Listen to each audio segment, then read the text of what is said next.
Welcome to Bibi, bicara bisnis ala anak muda.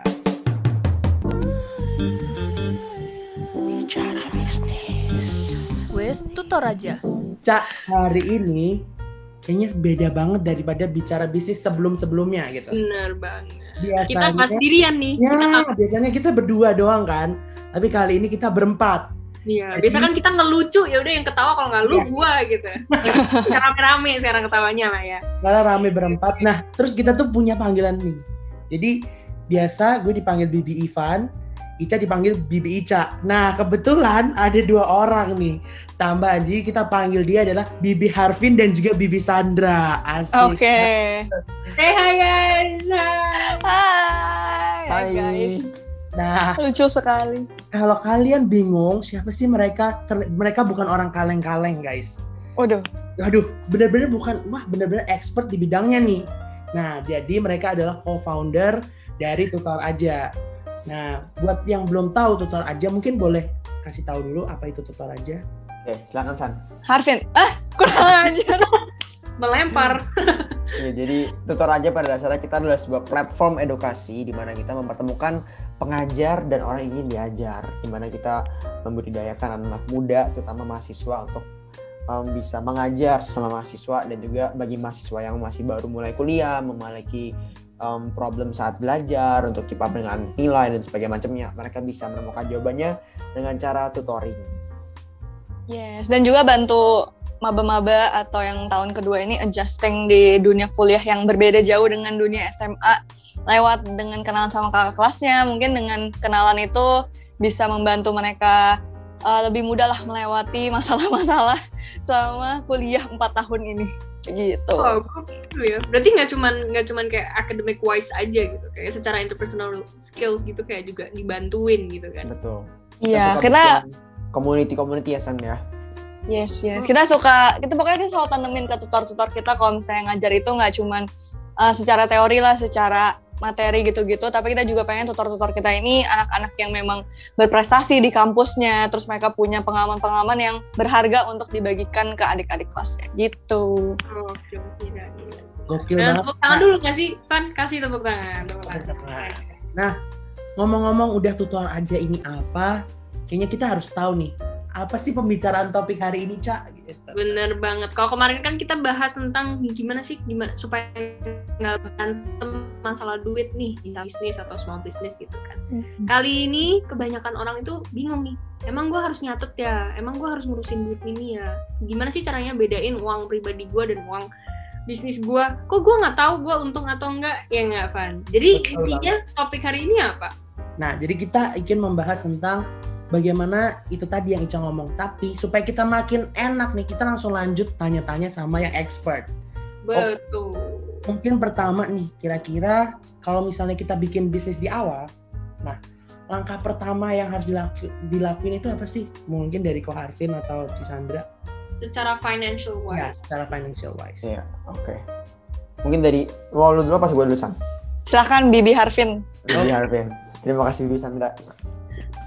Nah, ini sebelum kita ngomongin HPP, awal sih emang pertama kan lo harus tahu dulu, sebelum kita ngomongin costing, menurut gue yang pertama adalah kita ngomongin projection dulu, before everything lah. Karena pertama, ini kalau kita ngomongin bisnis ya, bisnis kan ada triple bottom line, orang bilang kan ya, profit, planet, and people. Let's start at the profit side first, karena kalau bisnis lo fokusnya ke planet and people, tapi itu nggak bikin profit, ya mungkin jatuhnya bakal jadi NGO. Ini kayak different discussion lah ya. Tapi pada dasarnya, supaya bisnis lo bisa memberikan benefits ke planet and people, it has to make profit, benar kan? Jadi lo harus cari tahu dulu end goal-nya tuh, bisa nggak bisnis lo mendapatkan profit. Nah, ways to get there-nya biasanya kita melakukan perencanaan keuangan. Kita mulai dari yang simple dulu deh, cara tahunan. Cara tahunan itu jadi garis besar, dan sebenarnya nggak terlalu susah guys. Kita mulai dari paling atas itu namanya kan revenue, itu udah kayak paling atasnya dari laporan keuangan. Revenue atau penjualan ini, penjelasan tersimpelnya adalah harga dikali kuantitas. Harga barang kalian berapa dikali jumlahnya berapa. Pertanyaan umum, tapi kan harga barangnya beda-beda. Ada barang yang murah, ada barang yang mahal, ada barang yang tengah-tengah, ada barang A, B, C, D, E. Gimana dong cara ininya? Ya yang pertama kita bisa pakai average aja. Kalau misalnya di hotel ada sebutannya ARR atau average room rate. Kalau misalnya di department store ada namanya average selling price atau ASP.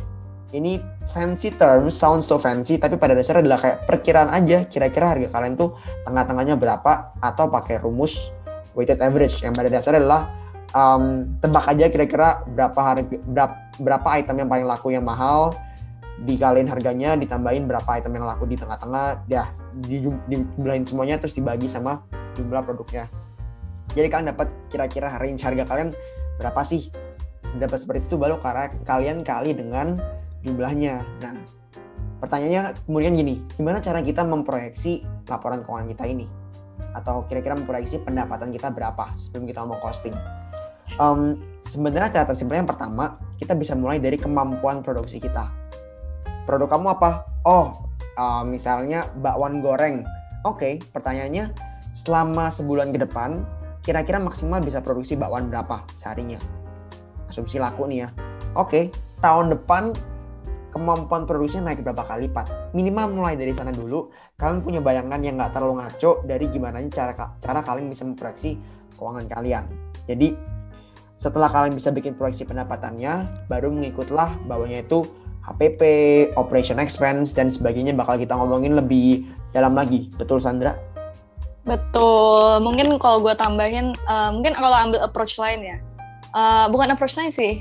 Lebih ke fundamentalnya, cara mungkin kalau misalkan pusing dengan Harvin ngomong apa barusan, memang dia kalau bahasa tuh susah ya, anak finance kayak bahasanya sulit.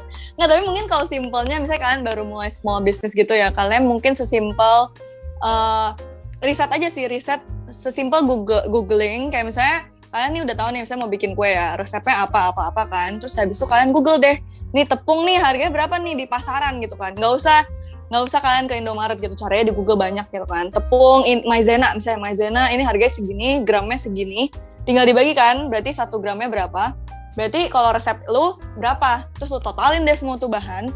Jadi kira-kira aja perkiraan kasar kan itu, berarti kira-kira tuh kalian tuh harus produksi ternyata harganya segini loh, terus kalian lihat pasaran orang-orang tuh kira-kira bayarnya orang relatnya kalau produknya kayak gini bayarnya berapa sih gitu. Nah kalau misalnya sekiranya menurut kalian COGS, ini COGS kasar ya, COGS yang kalian riset tadi yang kecil-kecil yang kalian cari itu nggak cocok sama si harganya, mungkin kayak kedepannya mungkin kayak kalau tadi Harvin ngomongnya proyeksinya, mungkin kayak kedepannya agak susah ya gitu, mungkin kayak cari ide lain atau kayak ganti resepnya sedikit, tweak sini sana sini gitu. Jadi kayak sesimpelnya mungkin kayak gitu kayak kalau misalnya kalian kayak ragu gitu, mau mulai nggak ya bisnis ini gitu atau enggak atau gimana ya. Nah kalau misalnya kalian masih ragu di situnya, mungkin boleh mulai dari situ, riset kecil di Google harga berapa, terus mungkin boleh lakukan apa yang Harvin sebutkan tadi semua banyak itu, kayak yang lebih spesifik cara kira-kira ke depannya setahun ini gue bisa berapa ya revenue gitu, gue bisa nggak ya menghasilkan uang gitu sih basicnya ya. Oke guys, berarti intinya kalau dari kita tuh harus tahu nih perkiraan dulu kira-kira berapa kasaran. Nah tapi banyak banget sebenarnya mereka itu para small business owner udah langsung terjun duluan nih. Jadi dia berpikirnya kayak oke, kayak tadi mulai aja dulu kita trial dan error gitu.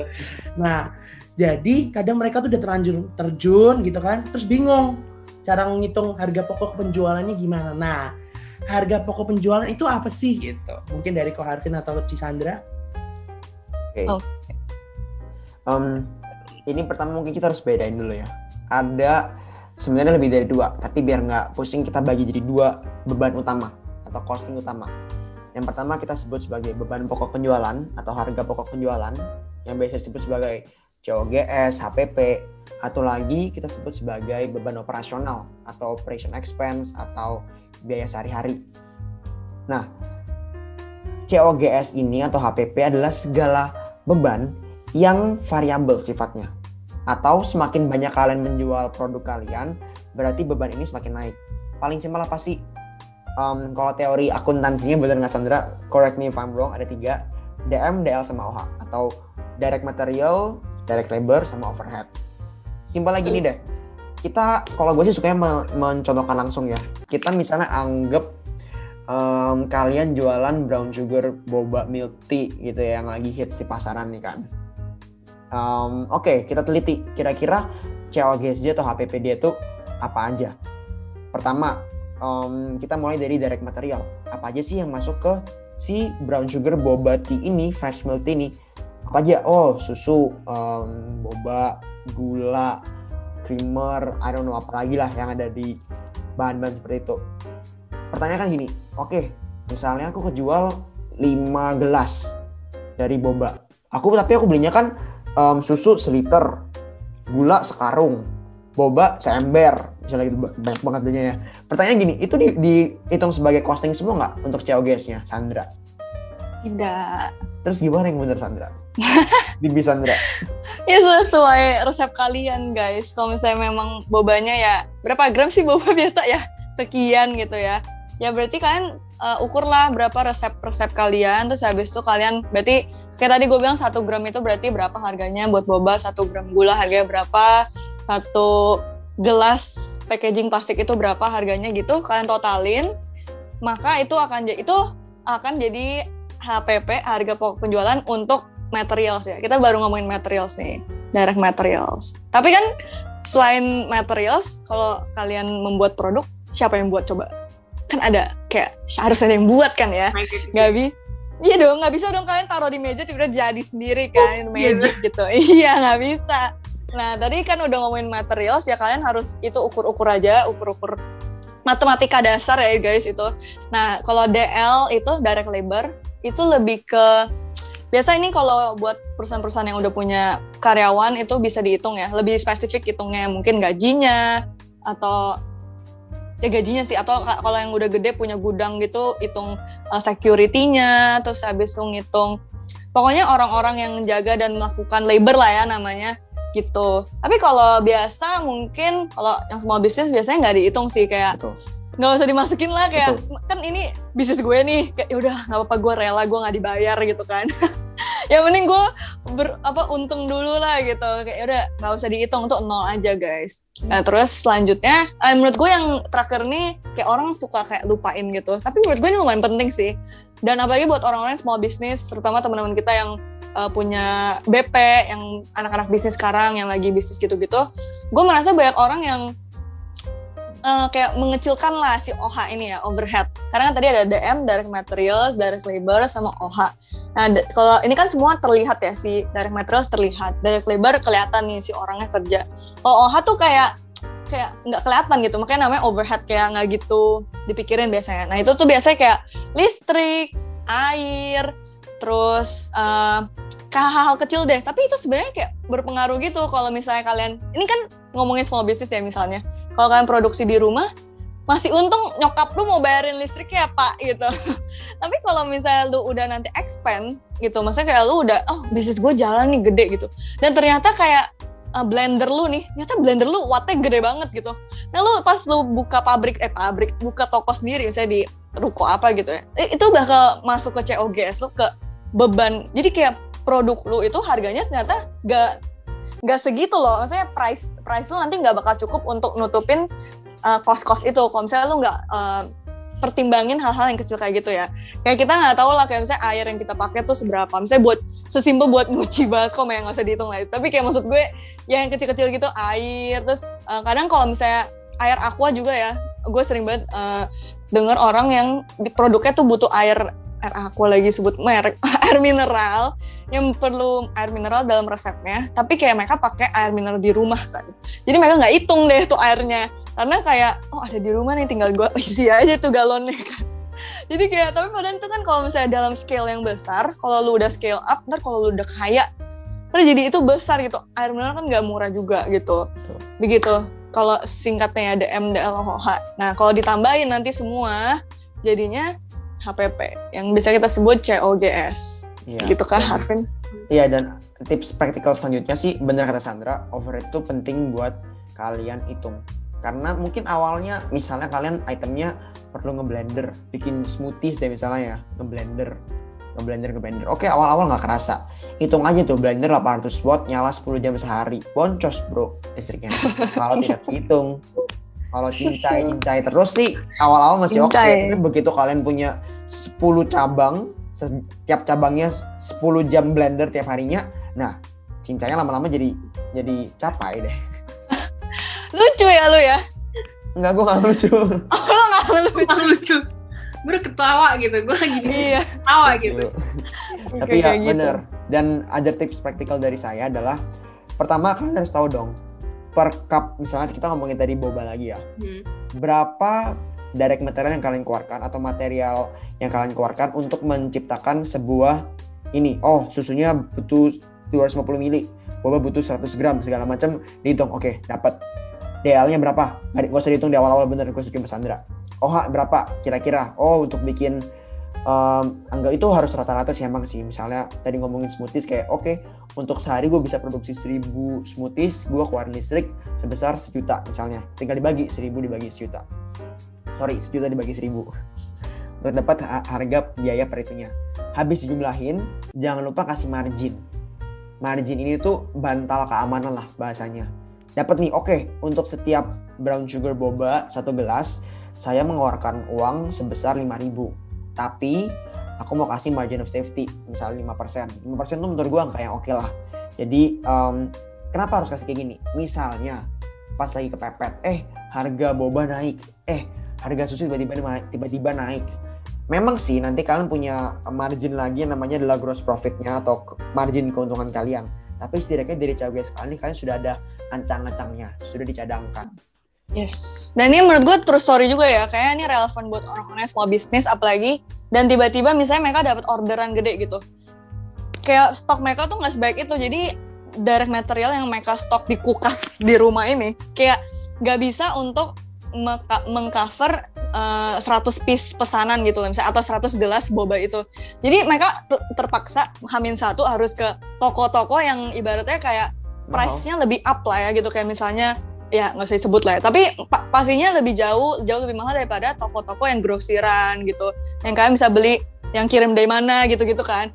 Nah makanya kalau kayak gitu, makanya margin of safety-nya tuh penting menurut gue. Jadi orang kalau misalkan kepepet gitu harus beli yang aduh besok ada orderan 100 gitu kan.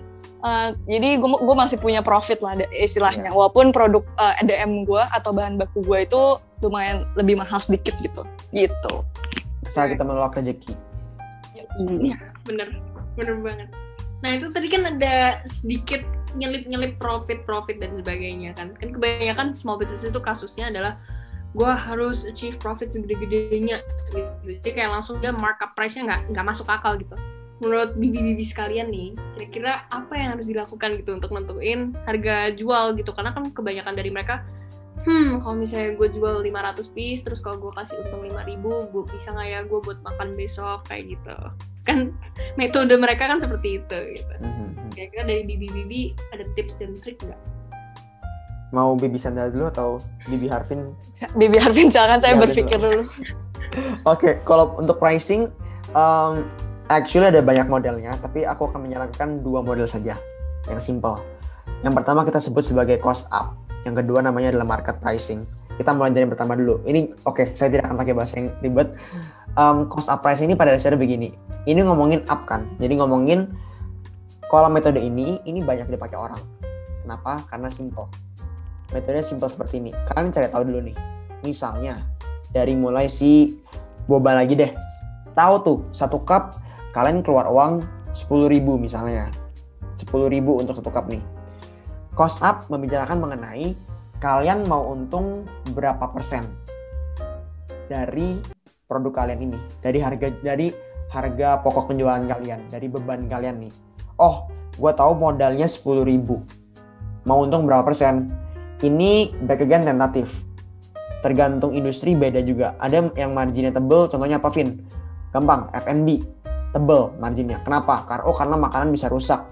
Karena makanan tuh dibeli sehari-hari, karena makanan harganya nggak terlalu mahal, dan sebagainya. Oke, taruh berapa? Misalnya kita taruh di angka 80%, masih make sense. Jadinya gimana cara ngitungnya? 1 tambahin berapa persen itu, kalian kali dengan harga pokok penjualannya. Misalnya kayak tadi nih ya. Atau cerita paling simple, es kopi susu gula aren.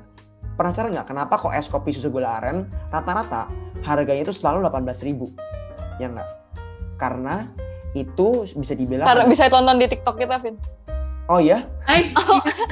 Oh ya? Bener banget. Gue suka plugin. Let's go. Oke, lanjut.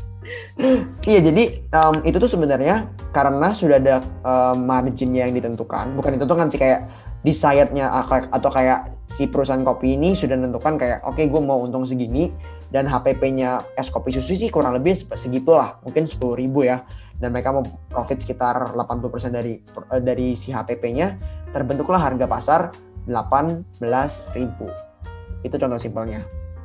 Again, beda industri, beda marginnya. Biasanya industri yang seperti misalnya retail itu lebih tipis marginnya. Tapi biasanya sih kalau kalian produk baru, biasanya kan makanan atau kayak baju atau apa sih, mungkin jewelry, hal seperti itu, biasanya marginnya cukup tebal. Jadi kalian taruh di angka 80 sampai 150% masih oke, atau 1,5 kali lipat dari harga jual masih oke. Nah, metode kedua tadi adalah market pricing. Ini pada dasarnya adalah kalian tentukan dulu target kalian tuh seberapa, STDP-nya lah ya kalau bahasa brandingnya. Apa positioningnya mau di mana nih? Misalnya kita balik ke es kopi susu lagi nih. Gue mau jadi es kopi susu yang brandnya adalah sebuah logo Equation. Kalau kalian tahu kan sekarang tuh harganya mahal banget kan tuh, es kopi susunya 60.000.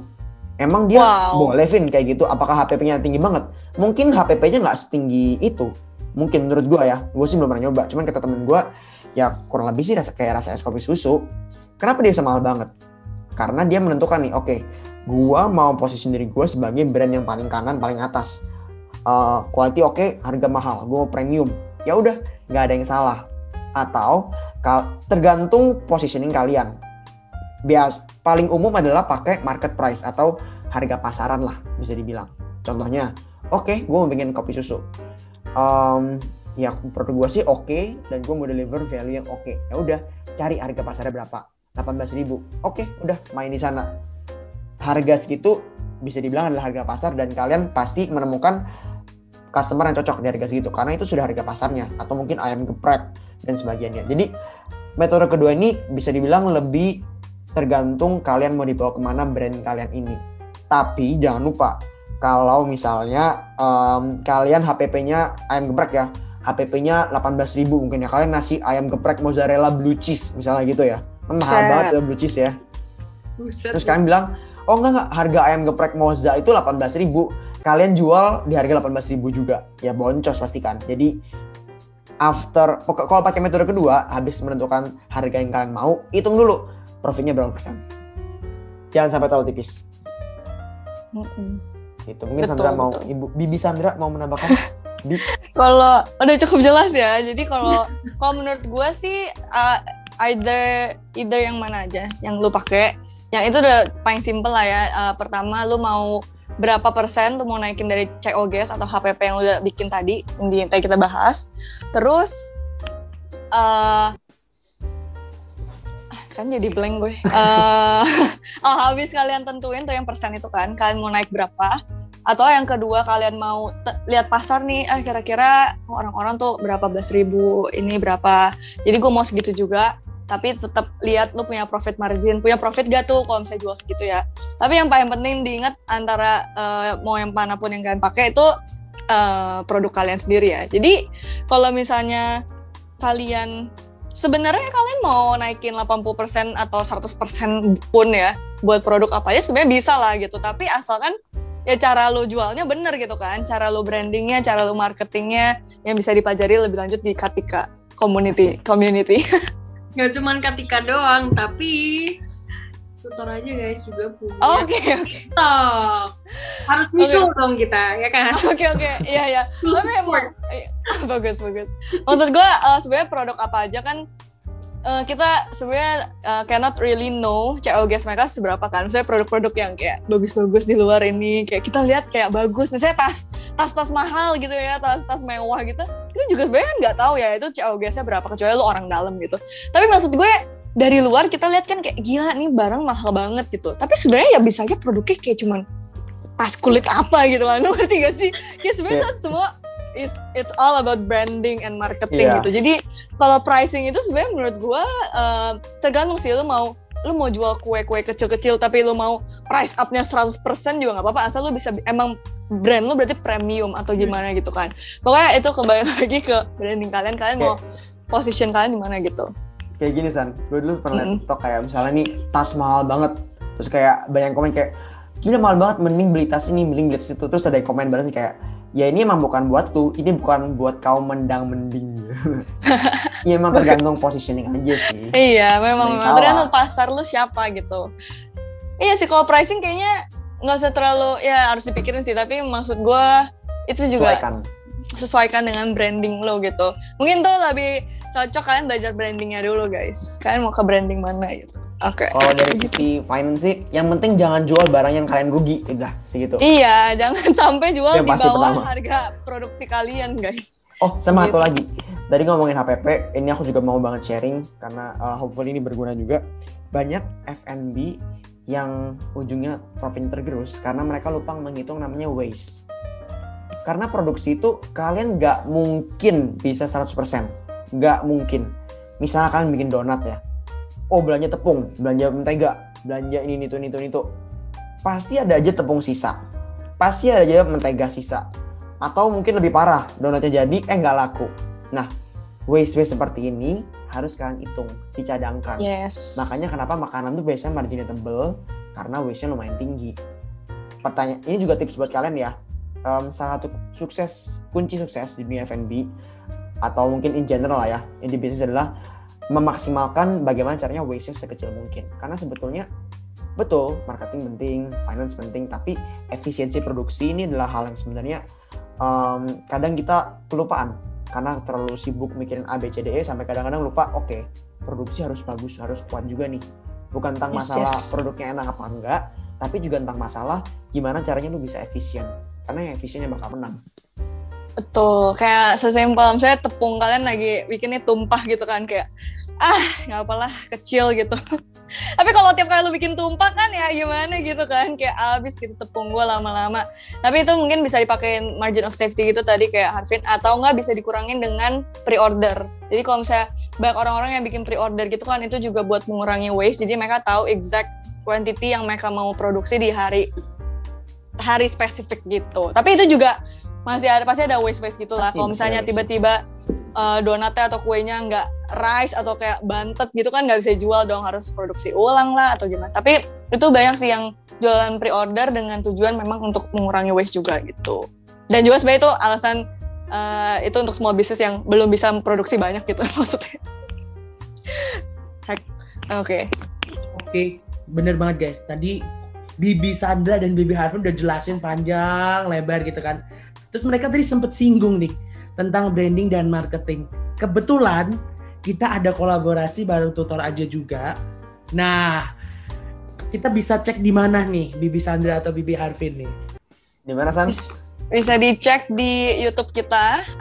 Kalau di YouTube ada visualnya, ada muka-muka kita yang lagi ngakak lagi nggak jelas gitu lah ya. Tapi kalau kalian males melihat muka kita, boleh dengerin di Spotify atau Apple Podcast atau platform podcast lainnya. Ada apa lagi? Udah itu aja sih. Udah begitu.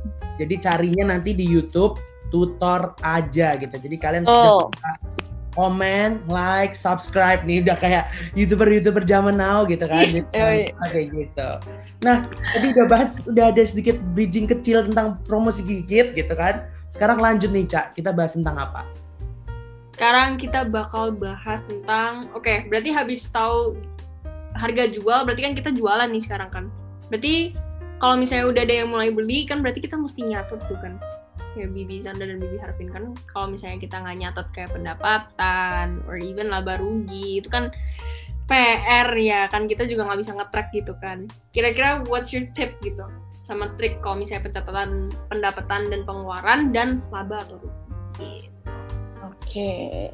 Oke. Kalau dari gue, ini beberapa temen gue juga tanya kayak, gimana sih San cara bikin laporan keuangan yang kalau misalnya di akuntansi, kan gue anak akuntansi, kayak gimana sih di akuntansi cara bikin laporan keuangan yang benar gitu buat bisnis gue gitu. Terus gue selalu bilang kayak, kalau laporan keuangan sih sebenarnya menurut gue terserah lo, kayak sesimpel yang lo bisa, yang lo ngerti itu pokoknya revenue, pendapatan kalian berapa, terus harga tadi yang kita udah hitung tuh HPP namanya, produknya berapa nih, HPP berapa nih, misalnya si boba itu tadi 5.000 kan kata Harvin, 5.000 kali bulan itu kejualnya berapa atau hari itu. Pokoknya catat lah per hari. Soalnya kita memorinya sudah semakin melemah gitu ya. Nggak mungkin ingat kalian jual berapa banyak sebulan itu kalau kalian nggak catat setiap hari. Setiap hari nggak usah catat lah, nggak usah catat kayak ribet-ribet. Yang catat aja hari ini gue jual yang boba rasa strawberry, boba rasa strawberry 3 gelas gitu. Terus yang coklat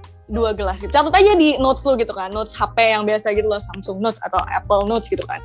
Yang nggak usah pakai app ribet gitulah, pokoknya simple aja. Terus habis itu kalian catat udah di akhir bulan kalian rekap lah kayak oh yang strawberry nih, dan ternyata 1 bulannya gue jual 20 gelas. Terus yang coklat gue jual 50 gelas. Nah habis itu kalian udah kaliin, kan pasti yang coklat itu sama yang strawberry itu HPP beda dong, karena strawberry biasa lebih mahal lah, enggak sih, coklat juga mahal sih.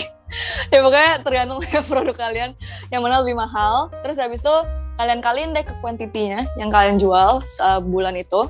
Terus kalian tinggal totalin dong ya, kalian berarti jual berapa, itu pendapatan kalian. Kalian juga bisa cari pendapatannya dengan kali harga jualnya. Ini gue jadi muter-muter, jadi intinya lu catat kuantitinya, terus habis itu lu kali ke harga jual, lu dapat pendapatan. Kalau lu kali ke harga HPP maksud gue, berarti dapat COGS, total COGS ya. COGS tuh kayak ya total HPP lah gitu. Kadang orang kayak bingung gitu, kenapa namanya HPP? Jangan nanya, nggak usah dimengerti guys. Pokoknya modal aja lah tuh saya cost modal, gitu ya, beban ya. Gitu. Jangan usah dipusingin nih HPP apa sih, COGS apa sih gitu. Pokoknya intinya catat aja pendapatan lu berapa, kurangin si HPP lu, dapatkan tuh profit lu berapa. Nah jangan lupa kalau misalnya kalian kayak melakukan advertising kecil-kecil di ads, IG ads atau kayak Facebook ads, itu kan mengeluarkan duit kan, walaupun cuma kayak 30.000 mungkin atau 50.000. Catat lah, kayak mungkin bisa dicatat di bawahnya profit ya, di bawahnya itu namanya profit kan ya? Kok gue jadi lupa ya? Ya, gross profit, laba kotor ya. Laba kotor. Ya udahlah, nggak usah pakai nama-nama, terserah lu pada mau nulis apa, pokoknya ya itu profit 1 aja lo tuh, saya terserah lu lah mau nulis apa. Biar lebih gampang. Iya, profit 1, berarti itu cuman pendapatan kurang HPP, profit 1, terus habis itu lu kurangin deh tuh yang kayak hal-hal yang di luar produk lu, kayak misalnya advertising, terus atau nggak lu print poster atau lu print brosur lu bagi-bagiin di rumah-rumah orang gitu kan. Nah itu juga lu masukin, terus lu kurangin deh. Jadi lu tahu sebenarnya bisnis lu as a whole itu punya uang tuh berapa sekarang gitu. Tapi kalau memang lu belum mau consider si advertising andal itu ke dalam keuangan lu juga no problem sih. Tapi maksud gue itu juga nanti kalau baik lagi kalau lu scale up nanti akan menjadi problem karena lu kayak gila jadi mahal banget ya nih print poster sebanyak ini gitu atau print brosur sebanyak ini gitu. Jadi sebenarnya kalau bikin laporan keuangan yang penting kalian ngerti aja, simple. Kayak itu ini juga menurut gue penting, yaitu personal financing report, apa sih bahasanya? Pokoknya laporan keuangan pribadi ya. Ya lu sehari-hari kan keluarin duit Shopee, Gojek, Grab gitu kan. Kayak uang yang masuk dari, misalnya dapat uang jajan dari ortu, kayak lu nggak nyatet gitu, terus lama-lama habis gitu uang di rekening lu kan. Menurut gue itu juga kadang harus dicatat gitu. Nah itu juga membantu membedakan uang bisnis kalian dan uang pribadi. Jadi supaya kalian nggak di akhir bulan tiba-tiba uangnya habis gitu. Kok uang gue habis gitu. Nanti takutnya soalnya kalau kalian nggak catat laporan keuangan, kayak ini real story dari KKN gue.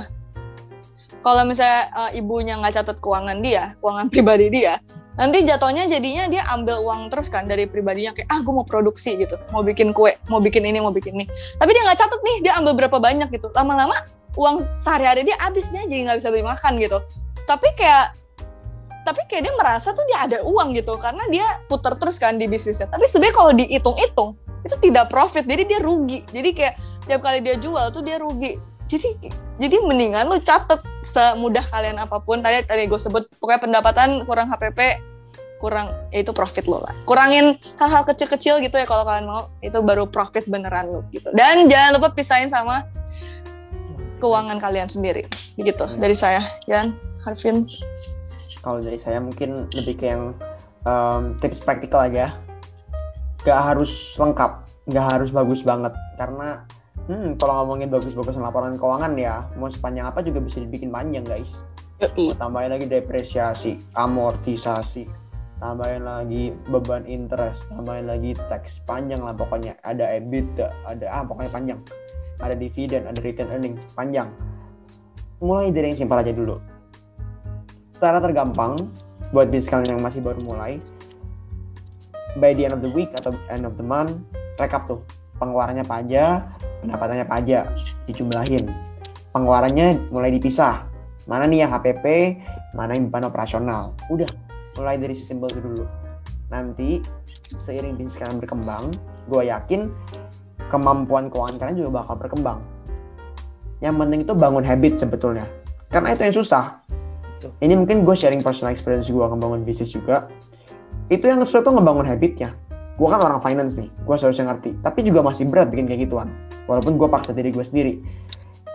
Jadi menurut gue tuh bukan masalah bagus apa enggak laporan keuangannya. Karena kalau ngomongin tentang bagus-bagusan, selalu ada laporan keuangan yang lebih bagus. Tapi yang paling lebih penting dari itu adalah habitnya dulu tuh. Kalau udah kebentuk, makin lama kemampuan keuangan kalian akan baik. Ya, jadi sesimpel dulu pisahin mana yang pendapatan, mana yang pengeluaran. Pengeluaran dipisah lagi, mana yang masuk ke HPP, mana yang masuk ke beban operasional. Kalau misalnya kalian beli susu 10 biji, ini mungkin pertanyaan praktikal ya. Oh, gue beli susu 10 liter. Beli 10 kantong lah ya. Baru kepake 8. Duanya dihitung jadi apa tuh kira-kira? Coba menurut Sandra gimana tuh? Gue jadi nanya Sandra sih. Ujian ya gue ya. Menurut lu gimana? Misalnya 8-nya udah kepake, ini udah habis. Berarti 8 sudah pasti jadi namanya COGS. Yes. Nah, ini pertanyaan kayak, Vin, sumpah gue tuh rugi terus jualan. Bener-bener kayak keputar terus duitnya habis. Gini, duit habis bukan berarti kalian nggak profit loh. Ini miskonsepsi banyak banget orang. Kadang mereka mensamadengarkan laporan keuangan dengan laporan arus kas. Laporan arus kas setelah aja dulu lah ya, itu lebih ribet lagi sih. Tapi simpelnya itu adalah yang 2 ini kalian jangan bebankan, yang 2 liter ini. Ini tuh kalian keluar duit betul, tapi belum tentu itu expense. Karena produknya belum terjual. Jadi 2 liter ini bisa kalian catat sebagai inventory atau bahasa Indonesia apa itu inventory? Penyimpanan. Persediaan, Pak. Persediaan, betul. Atau penyimpanan. Okay. Jadi itu sebagai cash out tapi belum expense. Nanti waktu terjual produknya, susunya habis, nah itu dihitung sebagai beban. Jadi hal seperti ini normal banget lah kalau kalian suka tercelek dan kadang suka salah kaprah semuanya jadi beban. Jadinya malah seakan-akan seperti tidak ada profit. Yes. Ya, sesimpel itu dulu lah. Dan nanti kedepannya kalau misalnya kalian udah punya 20 cabang, ribet kan hitungnya. Kalian bisa juga consider aplikasi-aplikasi journaling, aplikasi-aplikasi POS yang ngebantu kalian ngebentuk laporan keuangan tuh ke depannya. Tapi sebelum sampai ke sana, terapin diri sendiri dulu supaya kalian tahu dan kalian ngerti ini apa sih maksudnya kolom ini, kolom itu, akun ini, akun itu, jurnal ini, jurnal itu, maksudnya apa sih? Nah, itu back again dari habit kalian. Kalau sudah terbiasa ngurusin laporan keuangan, kalian pasti ngerti. Dan itu penting banget guys. Laporan keuangan itu kalau nggak ada sih menurut saya seperti kalian belum kepikiran analogi. Betul. Jadi analogi terus ya. Iya. Betul, kalau ngomongin persediaan itu hal yang berbeda lagi lah. Itu laporan neraca lah ya ntar jatuhnya. Neraca, iya. Tapi menurut gua lo semua bisnis itu juga perlu nyatet persediaan mereka. Nggak usah bikin laporan neraca, bikin list aja, list kayak lu tau nggak sih list kayak list barang di gudang gitu. 1, 2, 3, 4, 5 lu punya misalnya susu diamond gitu ya, gue punya 6 botol berapa liter kan berarti gitu. Jadi lu catat karena ketika misalnya lu butuh list itu in handy, misalnya lagi di luar, terus habis itu sebenarnya ada yang order gitu kan. Terus lu kayak, aduh gue di rumah ada nggak ya produk, aduh susunya ada nggak ya gitu, kayak aduh menteganya masih ada nggak ya gitu, kayak gue harus beli nggak ya, karena kan bisa aja tokonya udah mau tutup gitu, kayak lu nggak punya waktu untuk balik ke rumah lah untuk cek gitu. Jadi menurut gue itu kayak lumayan penting sih untuk update persediaan lu, sesimpel kayak ngelis aja 1, 3, 4, 5, 6 gue lu punya apa aja. Terus juga lu bisa nge-track lah, nggak usah yang bahan baku doang ya, kayak misalnya lu punya spatula atau lu punya mixer gitu, itu juga lu catat karena kayak nanti kalau misalnya suatu hari misalnya spatula hilang gitu, lu kayak kok spatula gue hilang gitu, lu sadar. Tapi kalau lu nggak sadar kan kayak ya udah gue beli aja lagi gitu, kayak beli terus gitu kan, padahal kayak sebenarnya lu ada gitu di rumah tapi nggak tahu di mana aja, kayak lu nggak ada effort untuk nyari karena lu merasa kayak udah hilang lah untuk seumur hidup, padahal kayak di catatan lu tuh ada. Jadi menurut gue selain si laporan keuangan lu punya profit berapa. Dan tadi kayak Harvey bilang sih, arus kas sebenarnya juga lumayan penting sih ya, kayak keluar masuk uang. Itu juga sebenarnya sesimpel kayak ini jadi banyak ya, tapi kayak menurut gue ini nggak usah terlalu ribet guys bikinnya. Kayak kalau yang laporan keuangan itu profit and loss cuman kayak nyatet tadi kan revenue kurang cost, modalnya berapa, dapat berapa profit lo. Terus kalau yang arus kas sesimpel masuk lo bikin 2 tabel in sama out gitu kan. Yang masuk ke rekening lo berapa, yang keluar berapa. Lo tinggal buka mutasi aja tuh yang merah, yang warna biru, yang mana gitu kan. Tulis, totalin. Oh berarti yang keluar segini, yang masuk segini nih bulan ini. Supaya lo nggak kayak lost track gitu, gila uang gue kemana aja nih gitu kan. Jadi lu tahu lah kayak, atau lu tambahin deskripsi lah di kanan, innya buat apa, outnya buat apa gitu kan. Jadi lu punya better understanding bisnis lu itu uangnya kemana aja. Sama yang terakhir tadi list inventory lu, nggak usah bikin neraca, nggak usah bikin aset sama dengan liability plus equity karena kita nggak punya equity, small business. Jadi terus aja tuh aset-aset kan apa aja kayak ya itu tadi spatula, susu gua ada berapa botol, terus habis itu mentega gua ada berapa potong gitu ya, gitu-gitu sih. Gitu yang penting. Iya. Dan banyak kan ya yang harus kamu bikin. Susah ya, Bibi Sandra, Bibi Harvey. Iya, gue baru kepikiran. Ya tadi gue mau bilang sebenarnya kayak gitu-gituan banyak template-nya di Google. Kalau kalian malas bikin, maksudnya kalau kalian mau indah gitu ya. Kalau tadi kan gue gambarinnya kayak ya udah bikin aja santai gitu di Excel gitu, kasar atau di kertas gitu kan. Kalau di kertas bisa hilang sih guys, jangan. Bad idea. Tapi maksud gue, tapi kalau kalian mau bikin cantik gitu, cantik-cantik atau rapi, ada rumus-rumusnya. Biasanya di Google udah ada kayak caranya template laporan laba rugi atau pakai bahasa Inggris sih biasanya keluarnya ya. Template profit and loss statement gitu ya. Nggak tahu sih kalau Indo mungkin ada Indo juga. Ada. Ya gitu-gitu biasanya. Laba rugi, arus kas, sama neraca keuangan. Ya, itu 3 laporan di akuntansi itu. Tapi kalau neraca nggak usah terlalu ribet ya. Bikin list inventory aja. Itu banyak kok di Google, tinggal di cari, download gitu kan. Nah, iya. Bener-bener ini bicara bisnisnya berkualitas banget sih. Insightful banget gitu loh. Berbobot gitu kan. Nah, ini udah ngomongin tentang kayak begini, sayang banget nih kalau kalian nggak nerapin gitu. Jadi kalau kalian yang udah terjun atau baru mulai, mungkin kalian bingung harus mulai dari mana, dari segi financing ya, kalian bisa nih terapin HPP tadi, mulai dari DM, DL, OH gitu kan. Itu kan yang rumus banget nih. Simpelnya ya udah catat aja nih apa yang kalian beli nih. Catat, selesai. Terus kalian mau nentuin harganya. Bisa nih kalian lihat harga marketnya berapa, terus kalian pengen untung berapa. Atau bisa juga kalian pengen, modal gue segini. Gue mau untung seberapa banyak sih, gue mau markup sebesar apa. Kayak tadi misalnya boba atau makanan-makanan lainnya yang punya ada waste dan segala macam. Nah itu kalian juga bisa hindarin seperti itu. Nah terus untuk recap lagi gitu kan, setelah kalian udah nentepin kayak gitu dari harga COGS, kemudian pricing. Nah kalian itu juga harus nentuin, nyatet nih kira-kira perusahaan gue ini, bukan perusahaan ya, kita ngomongin small business aja nih. Jadi kira-kira untung gak sih gitu. Nah mau tahu untung atau enggak, itu caranya nyatet. Kalau kalian nyatet aja males gitu kan, mana ngeceknya gitu. Nah, kalian bingung ngeceknya nih. Misal nih kalian nggak catet, terus kalian mau rekap, apa yang direkap gitu? Kosong, kertas kosong mau direkap, nggak mungkin. Jadi biasain untuk mencatat segala sesuatu. Sesimpel kata guru, ayo anak-anak, kalau kalian mau apa pelajarannya nyatet. Nah ini sama. Kalau kalian mau, kalian juga harus nyatet gitu. Sesimpel itu. Nah kalau kalian nggak mau nyatet, ya itu tadi bisa nggak jelas tuh, kecampur antara duit pribadi dan juga duit bisnis gitu. Soal about habit ya kalau tadi kata gue ya, betul. Okay. Ini keren banget nih bahas-bahas tentang habit dan segala macam financing segalanya. Mungkin ada kata-kata terakhir buat small business owner gitu dari Bibi Harvin dan juga Bibi Sandra nih buat menutup podcast hari ini. Boleh Bibi Sandra dulu. Tadi gue udah kepikiran ya, terus habis itu gue tidur lupa. Bentar, lo dulu lah Vin, gue mikir dulu. Pada dasarnya sih emang dari sekian banyak yang kita bicarakan tadi, ya bener kata Bibi Ivan, terapkan guys. Yang paling penting itu di penerapannya.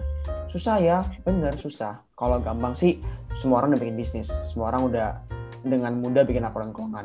Itu memang hal yang kalau bahasa itu mundane, kayak apa ya? Ya bosan sebenarnya, dan ya maksudnya itu banyak yang mikir kayak gue nggak bikin post juga sebenarnya bisnis gue kan, yang penting gue jualan, ya nggak salah. Cuman kedepannya itu penting buat kalian bikin seperti ini, karena nggak ada pebisnis yang merencanakan bisnisnya gagal.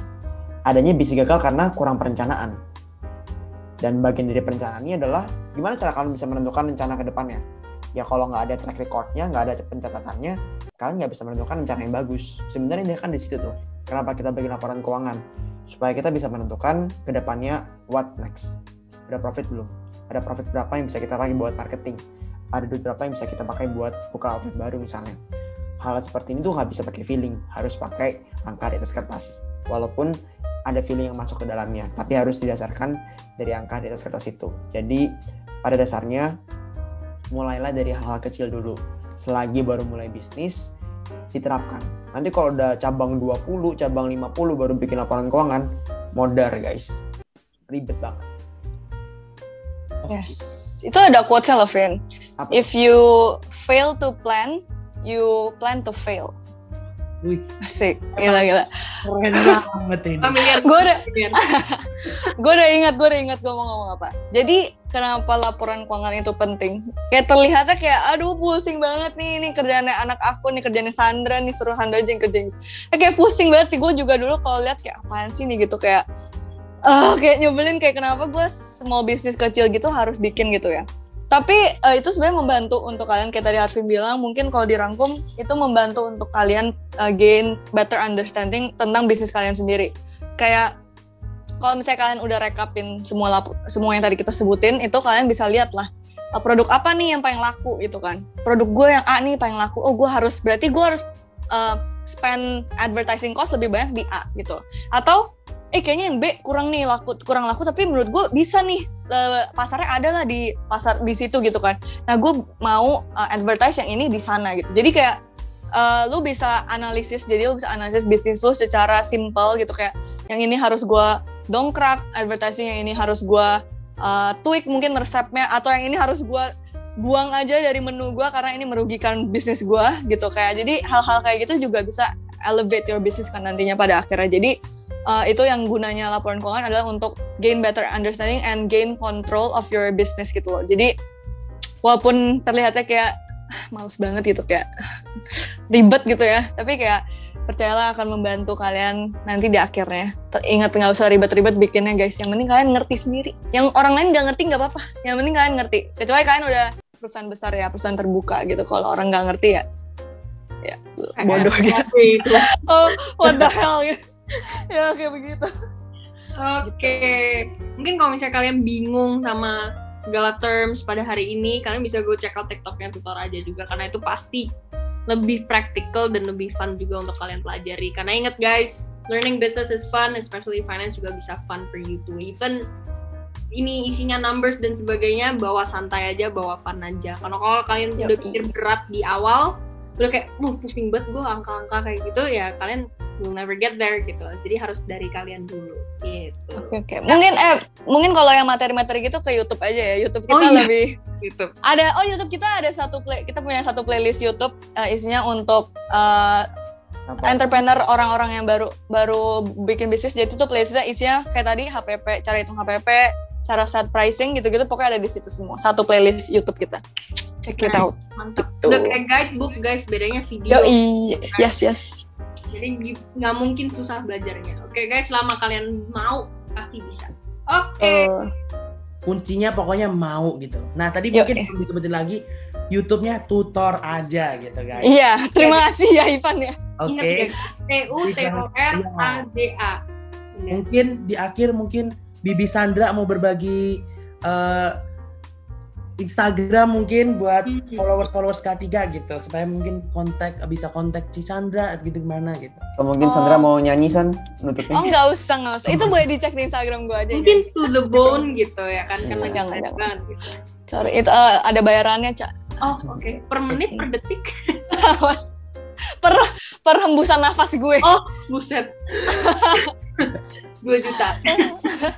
Instagram gue kayak nama gue Sandra Salim, tapi di belakang Sandranya nggak ada A-nya. Bingung nggak lo? Bingung. Nah, Menurut buat Salim. Gitu bacanya. Menurut Salim nih. Soalnya ada orang yang udah pakai Sandra Salim tapi kayak Instagramnya nggak aktif gitu, kesel kan? Kayak nyebelin gitu. Pakai deh. Ya pokoknya Sandra Salim tapi nggak ada A-nya di belakangnya, Sandra gitu. Oke, kalau buat Bibi Harvin, Iya, jadi tolong banget buat semua follow Instagram gue. Lu kok Makasih banget. Siapa tahu ada yang mau reply story gitu kan. Iya, Ini most likely dari itu. episode sebelumnya. Benar. Jadi kalian juga harus nonton supaya ngerti. penasaran kan reply story apa? Dengan podcast kita guys. Ternyata podcast kita nggak up. Mereka duluan yang up.